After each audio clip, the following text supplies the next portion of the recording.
Goeiedag liewe luisteraars, ek groet u weer eens vanmôre in daardie mooi naam, die lieflikste naam, die skoonste naam, die mooiste naam, die naam bo alle name, die naam van ons wonderlike Here Jesus.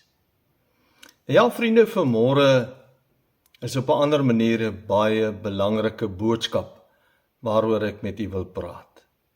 En dit is iets waarmee ons baie keer worstel in ons verhouding met ander mense.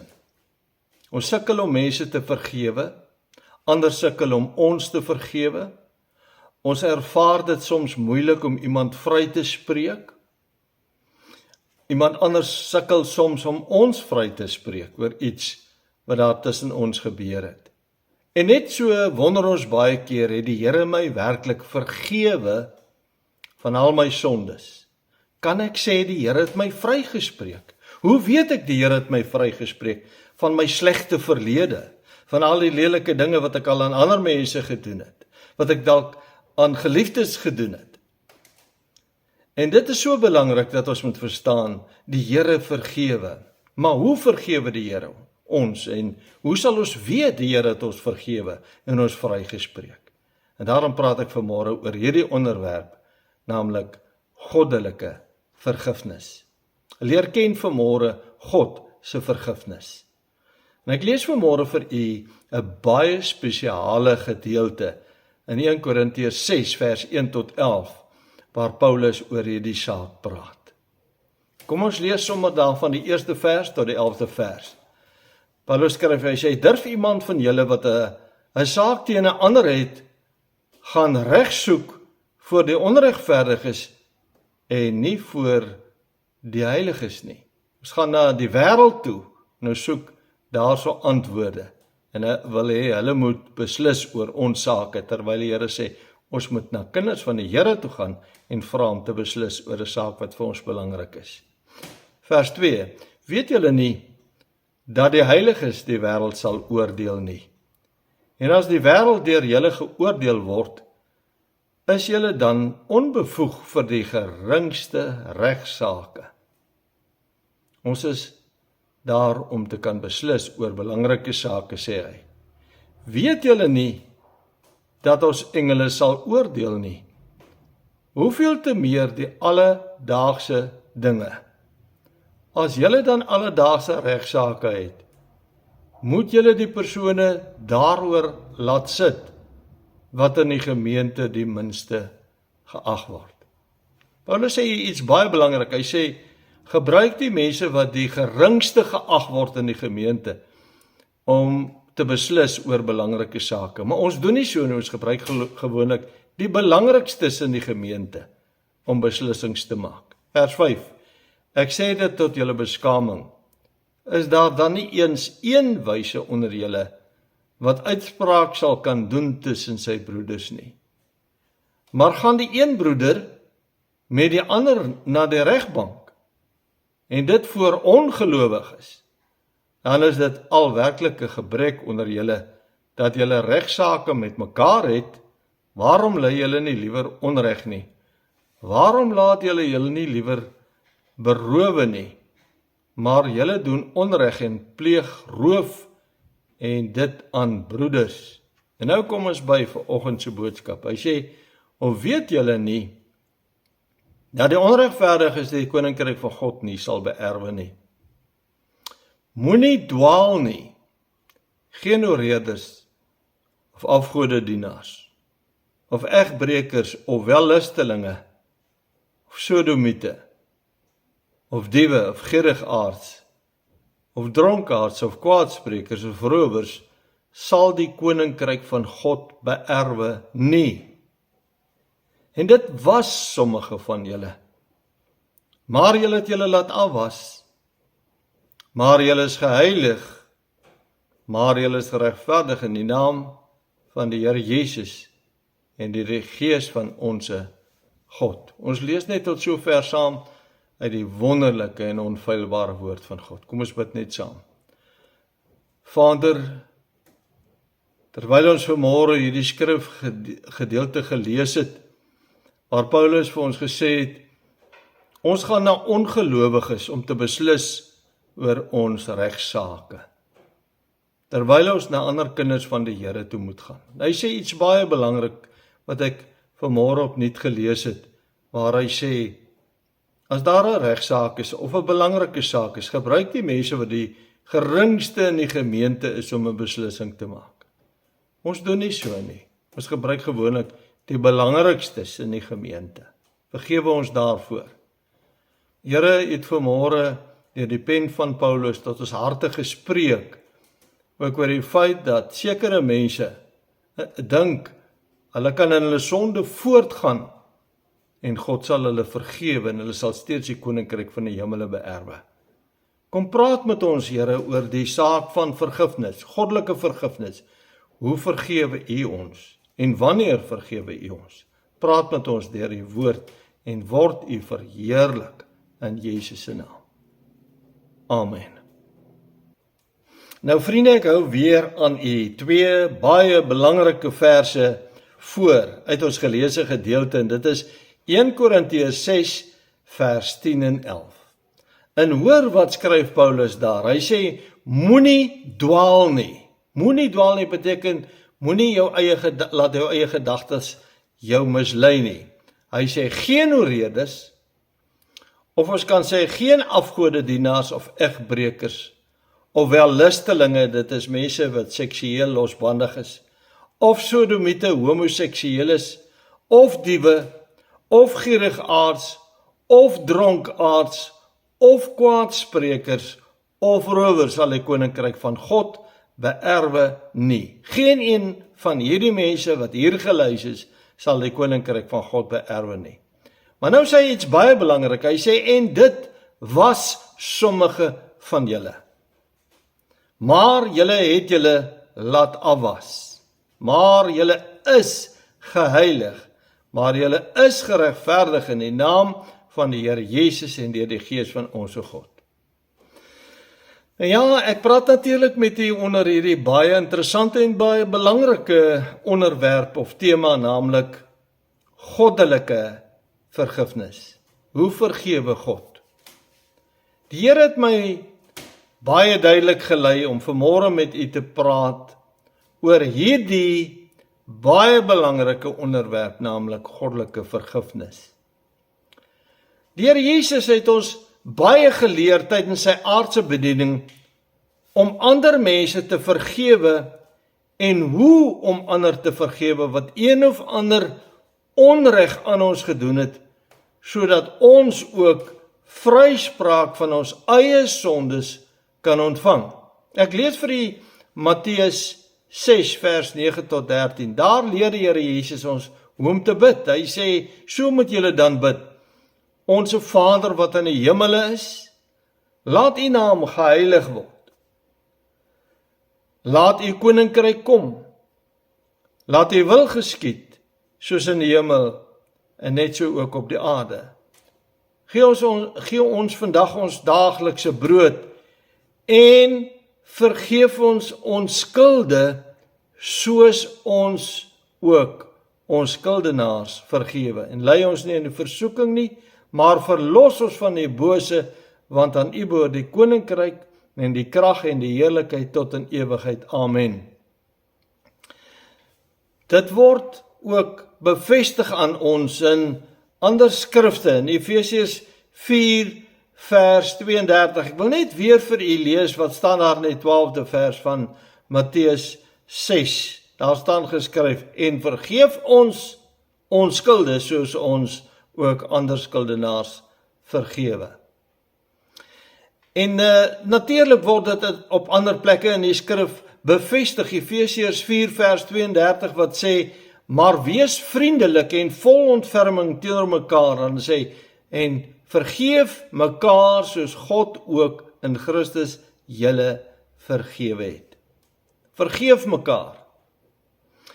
In Kolossense 3 vers 13 staan daar geskryf, verdra mekaar en vergewe mekaar as die een teen die ander klagte het. Soos Christus julle vergeef het, so moet julle ook doen. Interessant, hy kombineer verdra mekaar en vergewe mekaar met mekaar. Hierdie twee word gekombineer. Dit maak saam deel van vergifnis uit. Om te vergewe is glad nie so 'n eenvoudige saak nie. Ons weet dit mos, want om iemand te vergewe beteken basies 3 dinge. Eerstens, om nie die onreg wat iemand aan jou gedoen het, aan hom te probeer terugdoen nie. Baie keer wil ons iemand teruggee wat hy vir ons gegee het. So ons moenie probeer om wraak te neem as iemand iets sleg aan ons gedoen het nie. Tweedens, om nie met ander daaroor te praat nie.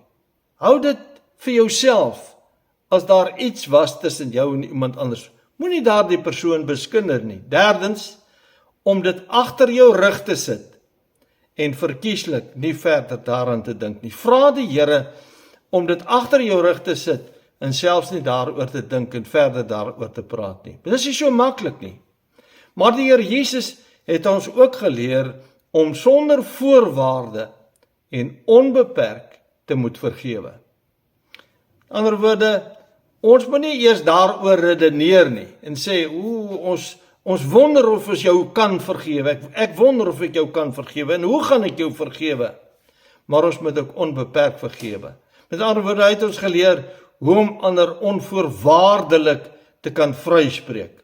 Ons vind die voorbeeld in Matteus 18 vers 21 tot 27 waar daar geskryf staan, toe kom Petrus na hom toe en sê, Here, hoe dikwels sal my broeder teen my sondig en ek hom vergewe?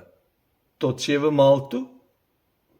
Jesus antwoord hom, ek sê vir jou, nie tot 7 maal toe nie, maar tot 70 maal 7 toe. Daarom word die koninkryk van die hemele vergelyk met 'n sekere koning wat met sy diensknegte wou afreken. En toe hy begin afreken, word daar een na hom gebring wat 10.000 talente skuldig was. En omdat hy nie kon betaal nie, gee sy heer bevel dat hy verkoop moet word en sy vrou en sy kinders en alles wat hy het en dat betaal moet word. Toe val die diensknegt neer en buig voor hom en sê, Heer, wees lankmoedig met my en ek sal u alles betaal. En die heer van daardie diensknegt het innig jammer vir hom gevoel en hom losgelaat en hom die skuld kwytgeskeld. Dis hoe God vergewe. Dis 'n illustrasie van God. Nou, as ons nou hierdie verhaal verder lees of hierdie gelykenis wat Jesus vertel het, verder lees, dan sien ons, toe hy onmiddellik daarna iemand anders sien wat hom skuld, het hy vir hom gedwing om hom terug te betaal. Maar vriende, God vergewe onvoorwaardelik. As ons by hom pleit vir vergifnis, dan vergewe hy ons. Dis die gedagte wat ons in hierdie skrifgedeelte vind. Daarom is dit so belangrik om ook oor God se vergifnis vir ons as sondaars te praat. Ek dink nie ons praat altyd daaroor nie. Ek dink nie ons verstaan altyd hoe vergewe God nie. Hoe spreek God vry nie. Maar eerstens moet ons weet, waarom is goddelike vergifnis so verskriklik belangrik vir ons om dit te verstaan. Dis juis waarom ek spesifiek vanoggend die fokus wil laat val op God se vergifnis vir ons as sondaar mense en die noodsaaklikheid daarvan dat ons sal weet dat ons, ek en jy, God se vergifnis en God se vryspraak vir ons sondes ontvang het. Dit is belangrik dat ons dit moet weet, dat jy in jou hart sekerheid moet hê, God het jou vergewe van jou sondes van die verlede. Dalk het jy baie sondes gehad, dalk het jy vieslike sondes gehad.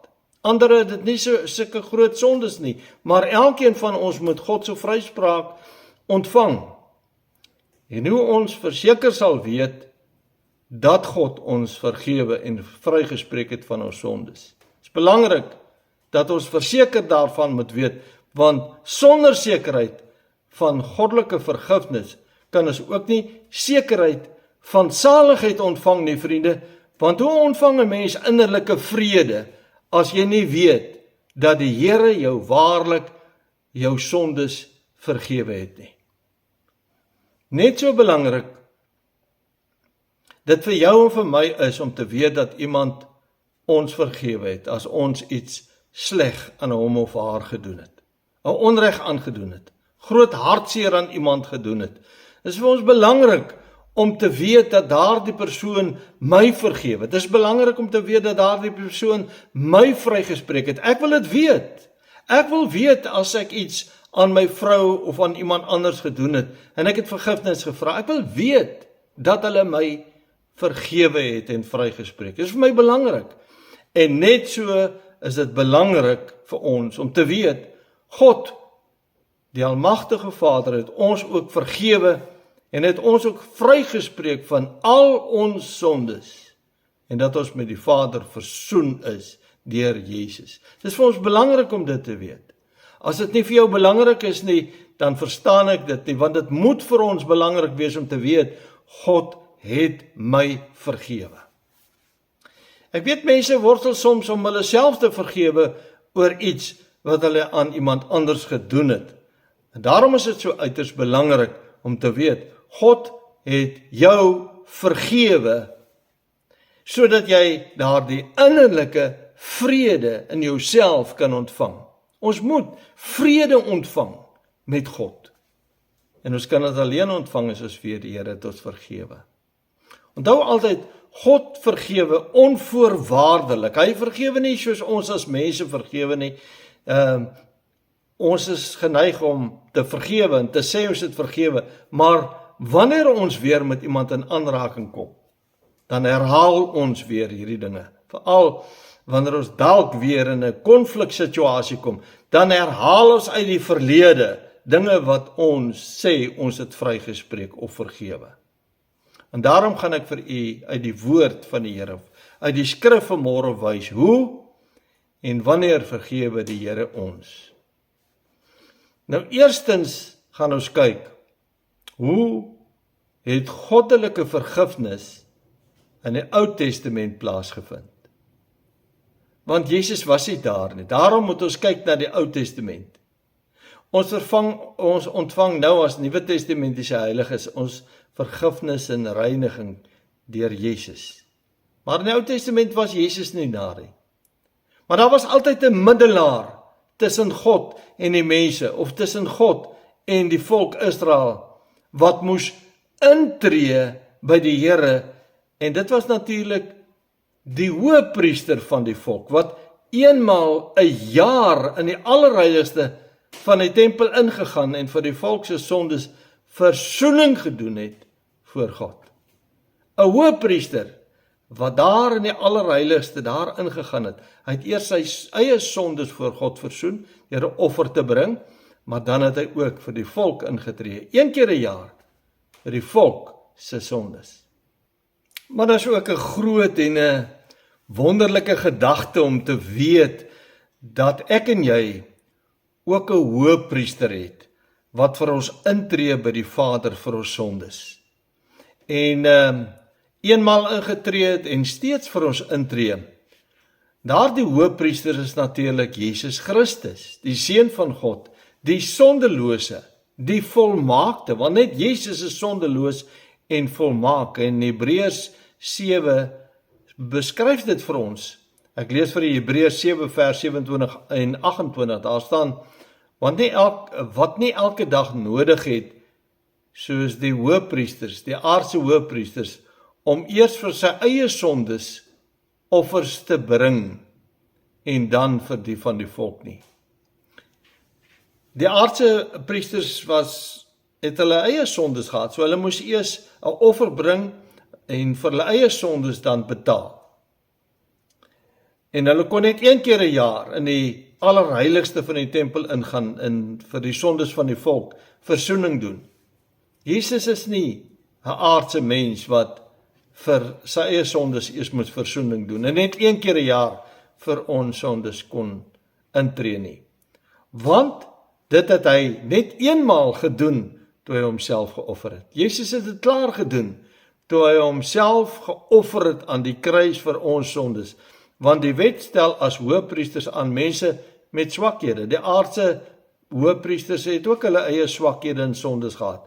Maar die woord van die eedswering wat na die wet gekom het, stel die seun aan wat vir ewig volmaak is. Die volmaakte Here Jesus, ons hoëpriester, wat vir ons intree by die Vader. En daar was daar ook 'n offer, naamlik 'n onskuldige dier, wat geslag was vir die sondes van die individu, maar ook vir die sondes van die volk. En hy moes die sondes van die volk dra. Die sondes van die volk moes op hom gelê word. Ons lees 'n baie interessante verhaal in 2 Kronieke 15 vers 10 en 11. Daar staan geskryf, en hulle het in Jerusalem bijeengekom in die 3de maand van die 15de jaar van die regering van Asa, koning Asa. En hulle het as leer oorlog gevoer teen hulle vyande, en hulle het byt gemaak van 'n klomp diere. Daar staan, en dieselfde dag aan die Here geoffer van die buit wat hulle ingebring het. Hoor hoe baie offerdiere het hulle aan die Here gebring. 700 beeste en 7000 stuk kleinvee het hulle daardie dag, want dit is buit, is diere wat hulle van ander van hulle vyande buit geneem het, en hulle het van daardie diere aan die Here geoffer uit dankbaarheid dat hy vir hulle gestry het. Nou vriende, die offers wat deur die volk van God gebring moes word, is beskou as 'n gawe aan God uit wat hy die offeraar geskenk het, en kon dien as uitdrukking van lof. So hulle die Here geloof wanneer hulle offer gebring het, en vir hom ook dankie gesê. So dis lof en dank en berou van hulle sondes. Daarom het hulle offerdier gebring, om die Here te loof, om die Here te dank, en ook om hulle berou te toon vir die sondes wat hulle gedoen het. En dan het hulle ook gebid en die Here gevra om hulle te versoen deur daardie offer wat hulle gebring het van hulle sondes. Met ander woorde, om hulle vry te spreek sodat hulle weer met God versoen kon word. Nou offerdiere wat gebruik is tydens 'n skuldoffer of 'n sondeoffer, het bestaan uit beeste. Hulle het verskillende diere gebring, beeste, skape, bokke en natuurlik ook duwe. Ons lees van die mense wat nie vee besit het nie, hulle het duwe as 'n offer aan die Here gebring. En dit moes sonder gebrek wees. Al daardie offerdiere wat hulle gebruik het, moes sonder gebrek wees. 'n Skuldoffer was 'n versoeningsoffer wat voorgeskryf is vir gevalle waar iemand sonder opset of onbewustelik gesondig het. Interessant dat hulle selfs vir die sonde wat hulle onbewustelik gedoen het, sonder opset gedoen het, dat hulle ook daarvoor 'n offer moes bring. Ons lees daarvan Levitikus 5 vers 14 tot 19, is baie interessant, gaan lees dit 'n bietjie. Nou vriende, 'n sondoffer is 'n versoeningsoffer wat deur die offeraar, met ander woorde die persoon wat die offer gebring het, aangebied word as versoening vir sy sondes. So wanneer hulle 'n offerdier geoffer het, dan sê hulle, Here, hierdie dier dra my sondes en hierdie dier word geoffer vir my sondes. Kenmerkend by die sondeoffer is dat die offeraar sy hande op die offerdier lê, baie keer op die kop van die offerdier, of selfs op die liggaam van die dier, en dat die besprenkeling en die uitgieting van die bloed 'n prominente rol gespeel het. So, hulle het nie net die dier geoffer nie, maar ook die bloed van daardie dier gebruik om hulle self te besprenkel of die altaar te besprenkel, om en selfs hulle hande daarin te vryf as 'n teken dat die bloed 'n baie belangrike rol speel vir hulle vergifnis. Die bloed van die offerdier het 'n besondere rol gespeel, want die bloed van die offerdier moes versoening doen vir die volk, of natuurlik ook vir die individu.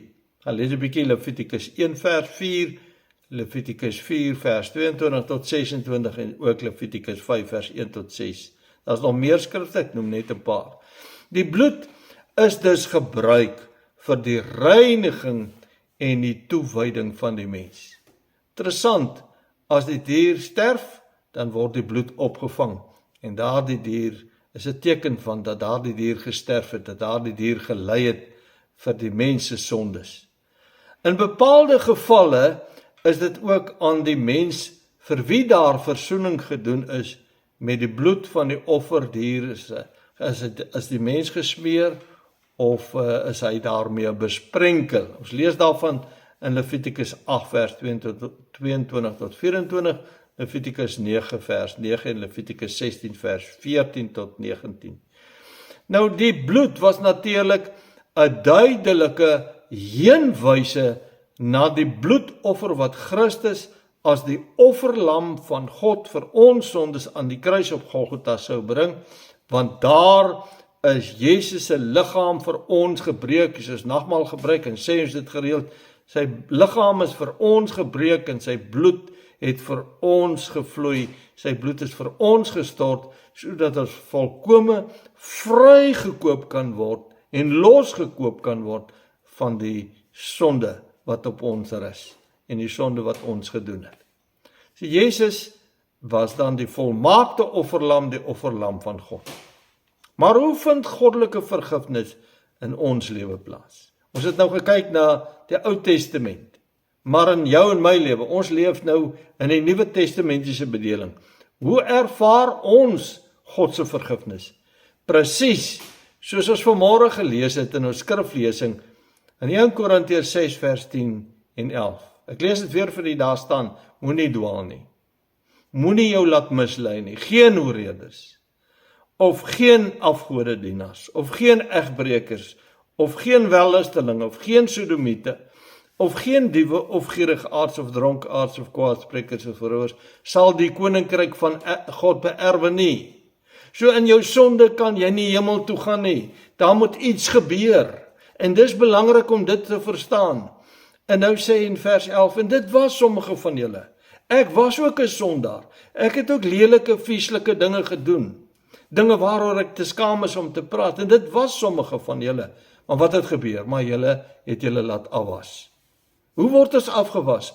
Deur die bloed van die lam wat vir ons gestort is, gewas in die bloed van die lam, daarom sê ons, bloedgewaste kinders van die Here, gewas in die bloed van die lam, maar julle is geheilig, en ek kan alleen geheilig word wanneer ek gewas is in die bloed van die lam en vergewe en vrygespreek is deur God en Christus. Maar julle is geregverdig in die naam van die Here Jesus en deur die Gees van onsse God. In die naam van Jesus word ons met God versoen en word ons vergewe en vrygespreek. En nou kom die Gees van God en hy kom woon in ons hart en hy maak ons nuut en hy bevestig in ons dat ons God se kinders is. Slegs die bloed van Jesus Christus kan ons reinig en ons skoon was van ons sondes. Daar in die Ou Testament sê dat hy ons sondes soos purper, hy sal ons was, skoon was, soos wol, witter as wol. Efesiërs 1 vers 7 sê, in hom het ons die verlossing deur sy bloed, waarin ons gewas word, die vergifnis van die misdade, na die rykdom van sy genade. Daar is soveel bevestiging, dat ons gewas en gereinig word in die bloed van die lam, die bloed van die offerlam van God, Jesus Christus. Ook 1 Johannes 1 vers 7 tot 9 wat sê, maar as ons in die lig wandel, soos God in die lig is, soos Jesus in die lig is, dan het ons gemeenskap met mekaar, as kinders van die Here, en die bloed van Jesus Christus, sy seun, reinig ons van alle sonde. En dan kom hy, die bloed van Jesus Christus reinig ons van alle sonde. En dan kom hy vers 8, hy sê, as ons sê dat ons geen sonde het nie, mislei ons onsself, en die waarheid is nie in ons nie. As ons sonde bely, belangrik om ons sonde te bely, hy is getrou en regverdig om ons die sondes te vergewe en ons van alle ongeregtigheid te reinig, met sy kosbare bloed te reinig. Nou vriende, so word ons by bekering en by ons redding deur die bloed van die lam Jesus Christus gereinig van alle sonde en gewederbaar deur sy Heilige Gees wat in ons kom woon, wat hierdie ou, dooie mens geestelik lewend maak en nuut maak, want die Heilige Gees kom woon in ons harte nadat ons gewas is in die bloed van die lam en hy skenk in ons wedergeboorte.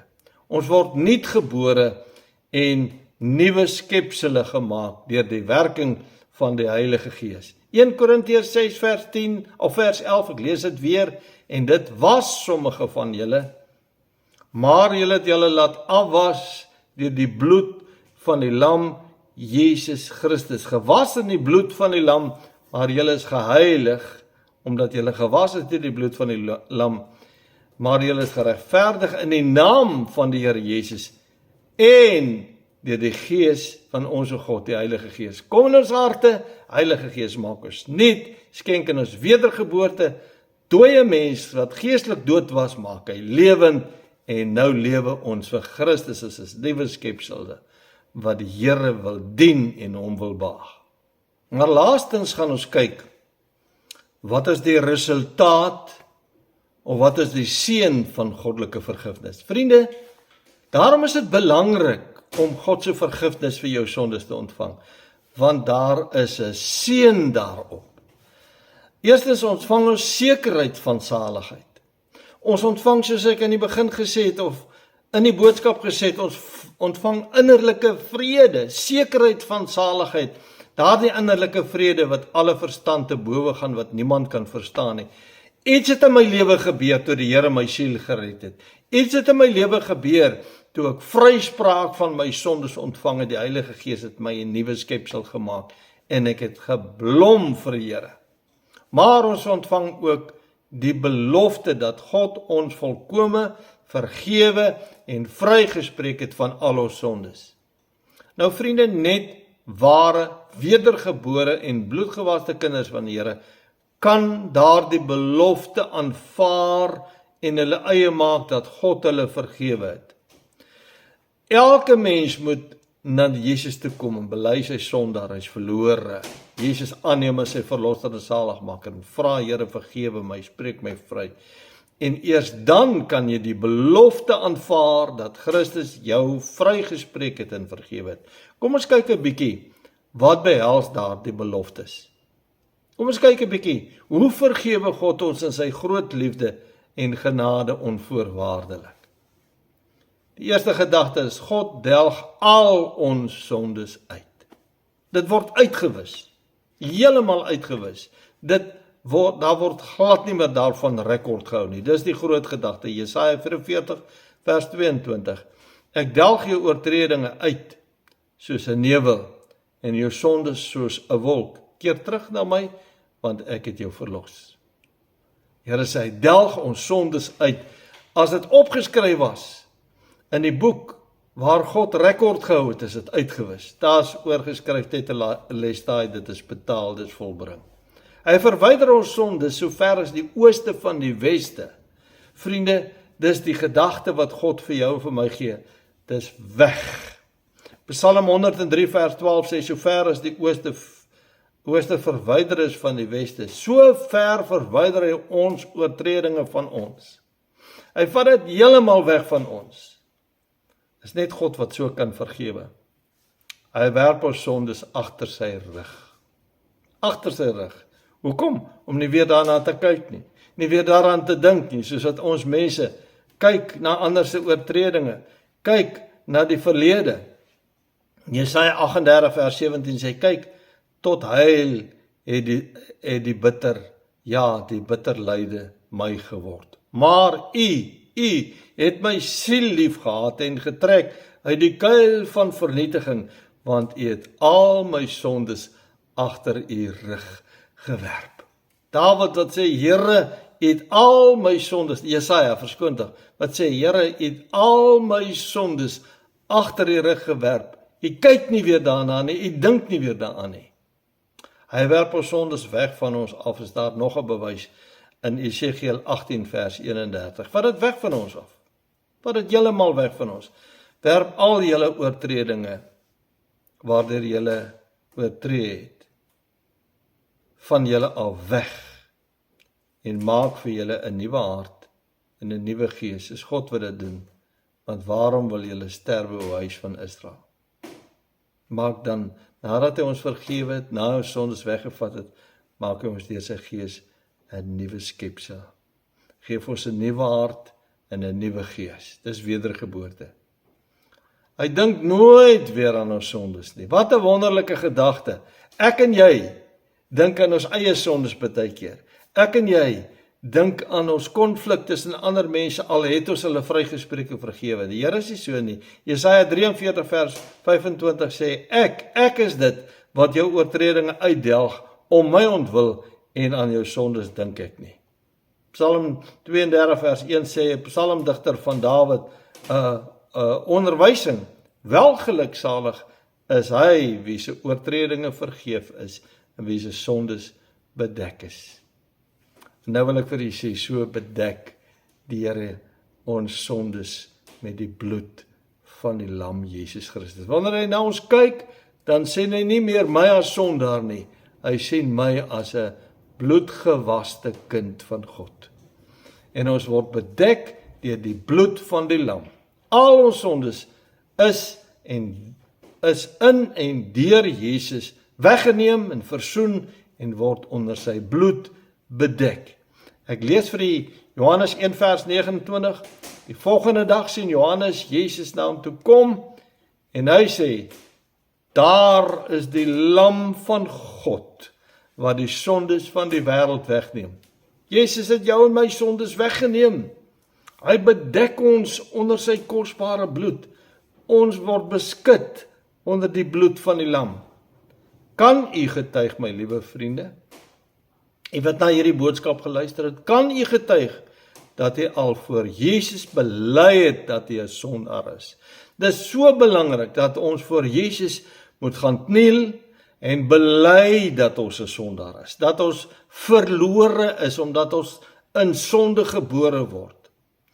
Kan u bely dat u hom al aangeneem het as u persoonlike verlosser, persoonlike saligmaker, persoonlike redder? Wanneer het u Jesus aangeneem as u persoonlike saligmaker en redder? En weet u dat hy en God u vrygespreek het en vergewe het van al u sondes en gewas het in die bloed van die lam en toegedek het onder die bloed van die lam? Het u dit al gedoen? Het u al voor Jesus gebuig? Het u hom al aangeneem as u verlosser saligmaker? Maar meer as dit, het u al bely dat u 'n sondaar is en daarom Jesus aangeneem en in u hart en lewe ingenooi. As u dit nog nie gedoen het nie, doen dit vanmôre. Mag die Here genade gee. Amen. Kom ons bid saam. Here, u woord is duidelik, kosbaar. Ons sê vir u dankie vir Jesus Christus se versoening, vir sy offer wat hy vir ons gebring het. Dankie Jesus dat u die offerlam van God is wat die sondes nie net van die wêreld weggeneem het nie, maar van my persoonlik en van elke individu wat na vanoggend se boodskap geluister het. Geef vir hulle vrede dat u hulle vergewe het, maar dan moet hulle voor u kniel en bely. Hulle is sondaars en hulle het Jesus nodig. Gee genade, ons bid dit in Jesus se naam. Amen. My vriende, die woord van die Here het gespreek. Nee, ek nie, die woord van die Here. Ek bring die woord net tot by die oor. Die Here vat dit deur sy gees na die hart toe en hy spreek met elkeen. Mag jy gehoorsaam wees. Seën vir die dag en seën vir die week. Totsiens.